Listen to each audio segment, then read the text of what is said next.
This is part 5 of solutions. So in the last video we had discussed about Raoult's law. Henry's law tells you that it is applicable for gases in liquids, and it says that the if you increase the pressure, the solubility will be increased. If you increase the pressure of the gas, solubility of the gas in liquids will increase. That's Henry's law. Raoult's law talks about liquid and liquid, and again it tells you that if you increase the pressure, the solubility increases. But here we talk in terms of the pressure.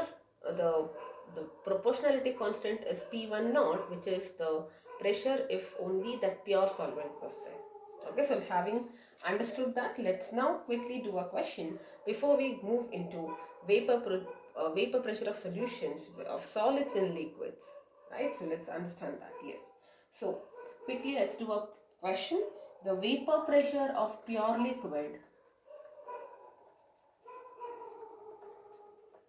A and B are 450 and 700 millimeter of mercury. Find out composition. You have to find out the composition of liquid mixture if total vapor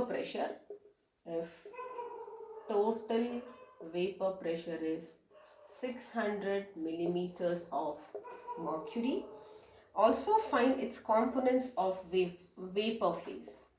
Also find the components of vapor phase. Alright, so what is given? Let's see. So there are two liquids, pure liquids. The vapor pressure of pure liquids, what does that mean? It is P1 naught, or let me write it as PA naught, because A and B are given. That is 450 millimeters of mercury, and PB naught, naught represents pure here. So it's 700 millimeters of mercury. So pure is given. So, and the total pressure is given, correct? P total is given to you as 600 millimeters. Now don't think that this is total is this plus this. Total is partial pressure, sum of partial pressure, not this. Alright, so let us first write for PA. What will be your PA? It is XA into PA naught, or PA naught into XA, and PB is PB naught into XP, where X is the mole fraction. So I can write one of them, so I will keep it. And what is your P total? P total is PA plus PB. PA I will write it as XA into PA naught, and this is PB is PB naught into 1 minus XA.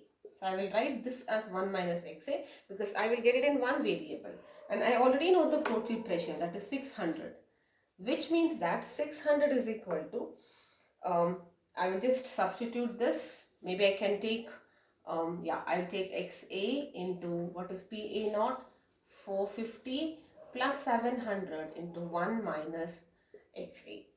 Alright, so this is going to be I will just write it 700 minus XA, or let me take plus XA, then it is 450 minus 700. Right, so negative 100 is XA into what is this, minus 250. So XA will be equal to 100 by 250, which will be 0.4, and XB will be 1 minus XA, which is 0.6. So what is asked? Find the components of the liquid mixture. So components are nothing but this, correct? So now you have to also find in the vapor phase. That means you have to find YA and YB. Components is nothing but this. What is the mole fraction basically, or if they give you something else, maybe we can calculate other things, but otherwise in this cases the components only refer to the mole fraction. But you have to find it in the vapor phase as well. So PA is YA into P total, correct? So your YA will be PA by P total. So once you have found out PA and Oh, PA is not, I have to find out PA first, only then I can calculate. So PA is XA into PA naught. XA is 0.4 and P naught is 450, and that is 180. So now you will get it. It is 180 by total, which is 600. So you get it as 1.3. And YB you don't have to, you can do like this, PB by P total, or it is 1 minus YA. So it is 0.7. What is the meaning of this? See, in the vapor phase, the partial pressure will be slightly lesser for component A, whereas for component B, it's going to be a little more. Alright, so these are some of the questions related to Raoult's law. So how do you identify Raoult's law? You will talk about liquids there. Two liquids, you will see it's Raoult's law, you will deal with pressures, and even the data will be giving you pressures. Otherwise, they'll give you Henry's constant. That's one quick way to identify what formula we are supposed to use. Okay, so having said that, let's now move into, we did gas in liquids, liquid in liquids. Now let's talk about solids in liquids. Vapor pressure of solids, of solutions which are made up of solid solutes in liquid solvents. Yes, so this is vapor pressure of solutions of solids in liquids. Alright, so before I start, let me draw a diagram just that explain you things. So let me say this is pure solvent. This is pure solvent, and these are your solvent molecules. I will represent solvent molecules just because I don't have another colored pen to show you the difference between solvent and solute when it is added. So solute, I will just represent solvent in a circle and solute like a triangle, just to differentiate. Okay, so now you see the surface of this, because there is no solute added, it's just water now.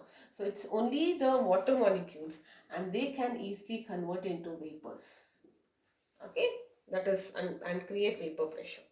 Now let us see, this is when you are adding a solute to it. Okay, so you have solute, which is your solid plus solvent. And generally when we say the solid here, it is non-volatile. That's the reason it cannot vaporize. Alright. Now, because you have a solute, you can imagine the surface to be made up of both. Correct? So, the surface area on the top will have both solid particles as well as the solute particles as well as the solvent particles. And solute particles are actually non-volatile. That's what we have considered. So, what happens? Only these molecules can escape. So, the number of vapors which are formed because of liquid, because that's the only component which is volatile, it will be less. See, when you had pure, I had more vapor molecules. Now it is less. Alright. Now, this is what it is. So, what is happening? Now, if we are having pure solvent, there is more surface area, more molecules. That is, when I talk about molecules, liquid molecules can vaporize, and then therefore the vapor pressure will be more. But the moment you add a solid non-volatile solute, what happens? Surface area of occupied by the liquid molecules reduce, because now there are more solid molecules. Correct? Because of which vapors will be less, and hence vapor pressure also will be less, because there are less molecules. More the number of molecules which vaporizes, more will be the vapor pressure. You can also say available space. This is basically the space available for the liquid to vaporize becomes lesser, because now there are some solid particles in between. There is obstruction, they cannot easily vaporize. These molecules can vaporize, but solute particles, they are preventing the underlying molecules also to vaporize. So area is less, molecules are less, vapors are less, vapor pressure is also less. So what is the summary of this? So with the addition of, if you add with the addition of a non-volatile solid solute, okay, the vapor pressure is reducing in comparison with the pure solvent. Like for example, you can talk about sodium chloride in glucose or urea in sugar. Any of the solutions, that's fine. Okay, so glucose or urea or sugar in water. Okay, non-volatile solid. Even you can consider organic solvents. If you're talking about iodine and sulfur, it will be in carbon disulfide. That will be the solvent. These are all examples. Now what you must have already studied solutions in your lower grades, and you know that there is no chemical bonding between the solute. It's a physical phenomenon, right? It's not a compound, it's a mixture. So there is no chemical bonding between solute and the solvent. Therefore, because there is no bonding, you can say that the chemical properties will be retained. Because only when will the chemical properties change? Only when there is a chemical reaction happening, when there is a bonding has changed, old bonds breaking down, new bonds formation. That's when you say chemical properties are changed. But here, since there is no bonding, you can say that they are retained, but physical properties will be changed. And that's the reason why you see what is physical property? Reduction in the vapor point. So physical properties will be changed when you add a solute to it. Okay, and even the boiling point, all that will be affected, which we will talk about slowly. Yes. Another important point here, okay, so let me clear this. So another important point to be noted here is that the decrease in the vapor pressure. Okay, so you have understood that when you add a solute molecule, there is decrease in the vapor pressure. So the decrease in the vapor pressure on addition of a non-volatile solute is dependent only on the quantity of the solute added, not the quality. What is the meaning of this? See, it ultimately what affects the space. So imagine I stand or somebody else's stand, or I mean, let us, it's not a really good example, but let us say there are three different people, and only the size matters, right? The quality, I mean, how do we react? How are we as a nature doesn't matter when you are physically talking about an obstruction being there for somebody to go out or in. Correct? It doesn't matter whether I'm standing at the door or there is some other person who is, so both of us are at different qualities. Let's say, let's not comment on who is good and who is bad, but ultimately the size matters, right? So it's a quantity. So it doesn't matter whether you're adding one molecule of salt, sugar, whatever solute it is, independent of it. Only the quantity matters. Alright, now let us, having understood this, let us now write the Raoult's law in the general form.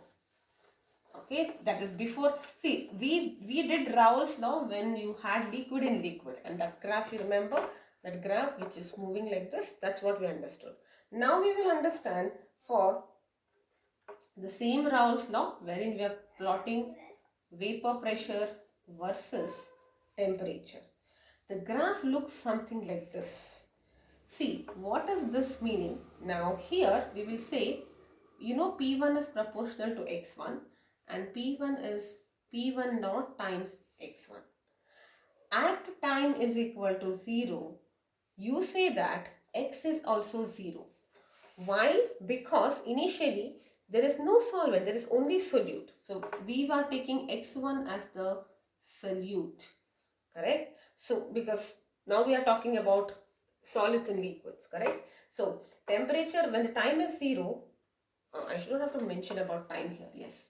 When x is 0, it means that there is no solvent, there is only solute. You have not added, just you have taken sugar. So therefore there will be no vapor pressure because nobody is vaporizing here, non-volatile it is. So that's the reason it is 0. Vapor pressure is 0. You have, it cannot be temperature. I don't know why did I write temperature, my bad. Yeah, it should be your mole fraction. Okay, so when x is 0, Vp is also 0 here, because initially imagine you're not adding water, you're only having the solute. Now slowly you start adding water.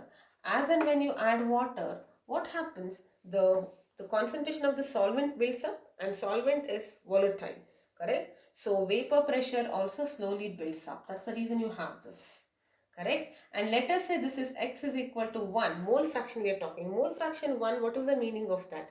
It's only made up of solvent. That's what it means. And if it's only solvent, then pure solvent, what it is, this part is nothing but P1 naught, right? So that is your P1 naught. Okay, so this is how you see. X is equal to 0 means mole fraction is 0. It means that the numerator solute is not there. And mole fraction being 1 means both are same basically, correct? There is no solute, only solvent. That's what it means.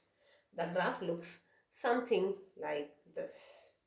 Alright, so now that we have understood Henry's law, that is gases and liquids, P proportional to X. Again, if you increase the pressure, more is the solubility. Then we did Raoult's law, which talks about liquids and liquids. Again, if you have a mixture of two liquids, each of them are volatile and they have different solubilities because their solubility depends on their partial pressures, which is their contribution to the total pressure.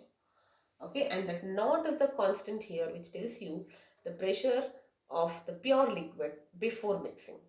Okay, and then we did solids and liquids, which basically told you that if you add a solute which is non-volatile, it reduces the vapor pressure because now less number of liquid molecules can vaporize because some of the spaces are occupied by your solute molecules. Alright, now having understood that, let us talk about ideal and non-ideal solutions. So in this video, probably I'll be doing only ideal solutions. I'll just give you an intro to the non-ideal because non-ideal we have two types and they are super important. Okay, so that is positive and negative deviation. So maybe I will just do ideal solutions in this video and non-ideal with the two types of non-ideal solutions we will be doing in detail in the next video. Okay, so let's talk about ideal. Okay, so what is an ideal solution? Ideal solution is the solution which obeys Raoult's law at all concentration. If there is a solution which obeys Raoult's law at all concentration, we call that solution to be an ideal solution. So if you remember the graph for vapor pressure versus mole fraction, it was something like this. Initially it was just P1 naught. You only had the first liquid, that is X1 was 1 here. Okay, the P was equal to P1 naught and X2 was 0 here initially. Correct? Over a period of time, this reduces and this increases. Okay, and here you have P2 naught, and this is when X1 is 0 and X2 is 1. So this means there was only one component. You did not add two. There was only first component. Second component was not there. So whatever pressure was because of the first component, and over a period of time we started adding the second component, second liquid here, because of which its pressure started building. This is the P1 and this is P2. Alright, so yes, hold on. This should be P, yeah, that's correct, yeah. Alright, so this is what it is. Now, I hope this is clear. So initially you had only one, so the whatever pressure was because of P1, and over a period of time, because you are adding second component, its pressure builds up, this pressure goes down. Okay, now what is the meaning of perfectly obeying Raoult's law? The graph, now if I join these two, this is the perfect line. Alright, so if the ideal solution's graph is exactly a straight line, graphically it should be a straight line. This is what I am talking about. Okay, so if I am able to join P1 naught and P2 with a straight line, if the graph of any solution looks like this, then it is called as an ideal solution. Alright, now what is the condition for something to be called an ideal solution? Very, very important. The condition is that the molecules of A and B will have some forces of attractions, right? So they must, now think about it. See, I had A, I added B. A and B are two types of liquids. Now, when you are making a mixture or a solution, both of them will interact. So they will have some forces of attraction. They are binded. They have forces of attraction. And if you are talking about vapor pressure, they must overcome these forces of attraction to escape out as vapor. Correct? So they must overcome these forces to escape out as vapor and hence build the vapor pressure. Correct? Now, in the case of ideal solution, the forces of attraction between AB is equal to AA type is equal to BB type. This is the condition, and graph would be this perfect line.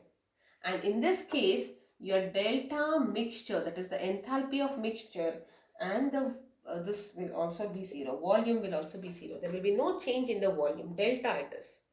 Alright. That means there is no heat. What is the meaning of delta mixture? The enthalpy change. There is no enthalpy change. So no heat is absorbed or released when you are mixing it. No heat is being absorbed or released. So it's like the molecules behave as if nothing happened.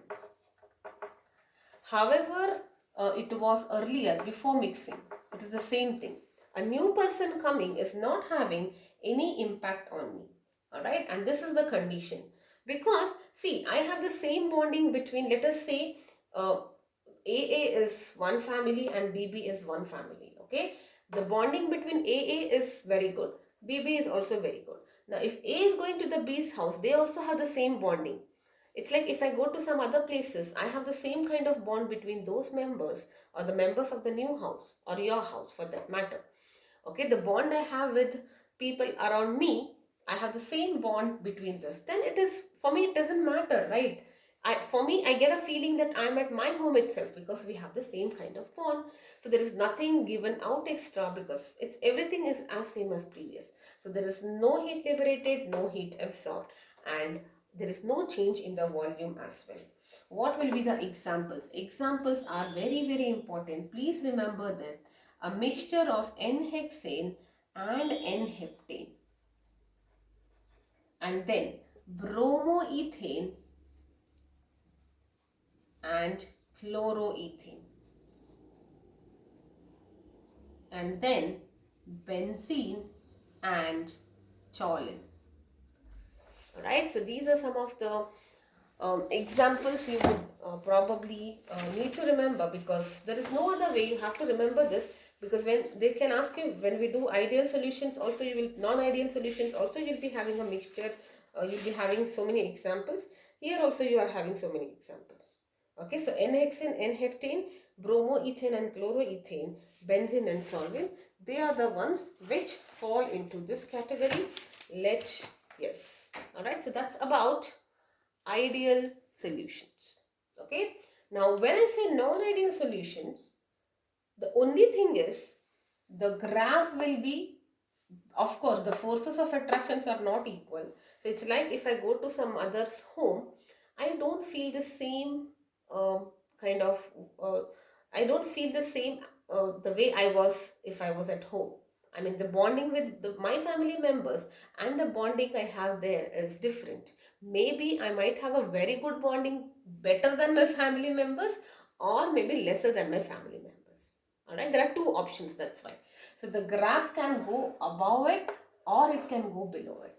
And that's what we call as non-ideal. So what is the simple meaning of non-ideal? Non-ideal just tells you that it is not obeying Raoult's law at all concentrations. So the graph is not a straight line. There can be a positive deviation or there can be a negative deviation. And the condition is that the forces between similar molecules and different molecules, they are not same. So definitely this is not zero. It can be greater or lesser. Depending on that, you have two categories which we will slowly understand. Alright, so I will, in the next video, I'll be doing positive negative deviation along with the meaning of azeotropes. Alright, and with some examples before we start with the conjugative properties. So this will be the flow. We will be doing this, the positive negative deviation and azeotropes together in one video. And Then I will be explaining you about colligative properties. You need to study 4 colligative properties in detail with numericals, and after that you have only 1 or 2 topics and we are done with this chapter. Alright, yes. Alright, I'll see you soon in the next video with the non-ideal solutions.